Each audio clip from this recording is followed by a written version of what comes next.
ನನ್ನ ಹೆಸರು ದೀಕ್ಷಿತ್. ನಾನು 4ನೇ ತರಗತಿ ಸಿ ವಿಭಾಗದಲ್ಲಿ ಓದುತ್ತಿದ್ದೇನೆ. ನನ್ನ ಹೆಸರು ಧ್ರುವ. ನಾನು ಬಿ ವಿಭಾಗದಲ್ಲಿ ಓದುತ್ತಿದ್ದೇನೆ. ನನ್ನ ಹೆಸರು ಚಿರಾಗ್. ನಾನು 4ನೇ ತರಗತಿ ಬಿ ವಿಭಾಗದಲ್ಲಿ ಓದುತ್ತಿದ್ದೇನೆ. ಏ ಬಾರೋ, ನೆನ್ನೆ ಮಿಸ್ ಹೇಳಿದ್ರಲ್ಲ, ಅದು ವಿಷಯ ನನಗೆ ಯಾಕೋ ನೆನಪಾಗ್ತಿಲ್ಲ. ಸ್ವಲ್ಪ ಹೇಳ್ತೀಯಾ? ನಾನು ಸ್ವಾತಂತ್ರ್ಯ ಹೋರಾಟ ಮಾಡಿದ್ರಲ್ಲ ಗಾಂಧೀಜಿಯವರ ಬಗ್ಗೆ ಹೆಚ್ಚಿನ ಮಾಹಿತಿ ತಿಳ್ಕೊಬೇಕಾಗಿದೆ.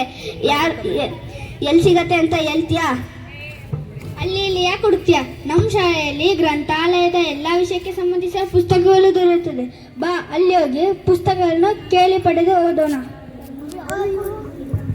ಹೌದು, ನೀನು ಹೇಳಿದ್ದು ಸರಿ. ನಾವು ಮಾರುಕಟ್ಟೆಗೆ ಹೋಗಿ ಪುಸ್ತಕ ಖರೀದಿಸುವಾಗ ಹೆಚ್ಚು ಹಣ ಖರ್ಚಾಗುತ್ತದೆ. ಅದರಲ್ಲೇ ನಮ್ಮ ಮನೆ ಪರಿಸ್ಥಿತಿ ಸರಿ ಇಲ್ಲ. ಅದಕ್ಕೆ ನಮ್ಮ ಶಾಲೆಯಲ್ಲಿ ಸರ್ಕಾರ ಗ್ರಂಥಾಲಯ ನೀಡಿದೆಯಲ್ಲ, ಅಲ್ಲೇ ನಾವು ಹೆಚ್ಚು ಪುಸ್ತಕಗಳನ್ನು ಓದಿ ಜ್ಞಾನ ಗಳಿಸೋಣ. ನಮ್ಮ ಹಿರಿಯರು ನಮಗಾಗಿ ಅನೇಕ ವಿಷಯಗಳ ಕುರಿತು ಪುಸ್ತಕಗಳನ್ನು ಬರೆದಿರುವರು. ಮಾನವಿನೋಗಮ, ನಾಗರಿಕತೆ, ಪ್ರಾಣಿಗಳು, ಸಾಮಾಜಿಕ ಜೀವನ, ಹಾಗೆ ರಾಜಕೀಯ, ನಮ್ಮ ನಾಡು ನುಡಿ ಕುರಿತು ಪುಸ್ತಕಗಳು ಬರೆದಿರುವರು. ನಾವೆಲ್ಲ ಹೋಗಿ ಹೆಚ್ಚು ಧ್ಯಾನ ಗಳಿಸೋಣ, ಎಲ್ಲರೂ ಓದುವಂತೆ ಪ್ರೇರಣೆ ನೀಡೋಣ. ರಾಮಾಯಣ, ಮಹಾಭಾರತದಂತ ದೊಡ್ಡ ಮಹಾಗ್ರಂಥಗಳು ಇವೆ.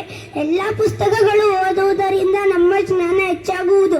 ಪುಸ್ತಕಗಳು ನಮ್ಮ ಜೀವನಕ್ಕೆ ದಾರಿಯನ್ನು ತೋರಿಸುತ್ತವೆ. ಓದುವುದರಿಂದ ಸಮಾಜದಲ್ಲಿ ಗೌರವವನ್ನು ಪಡೆಯಬಹುದು. ಶಿಕ್ಷಣ ಇಲಾಖೆ ಪ್ರತಿ ವರ್ಷ ಪುಸ್ತಕ ನೀಡುವುದು.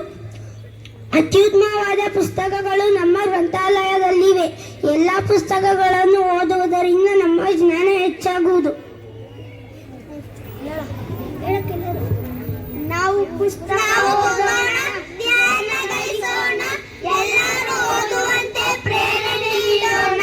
ಪ್ರಜ್ಞಾವಂತ ನಾಗರಿಕರಾಗಿ ದೇಶ ಸೇವೆ ಮಾಡೋಣ. ಜೈ ಹಿಂದ್, ಜೈ ಕರ್ನಾಟಕ. ಧನ್ಯವಾದಗಳು.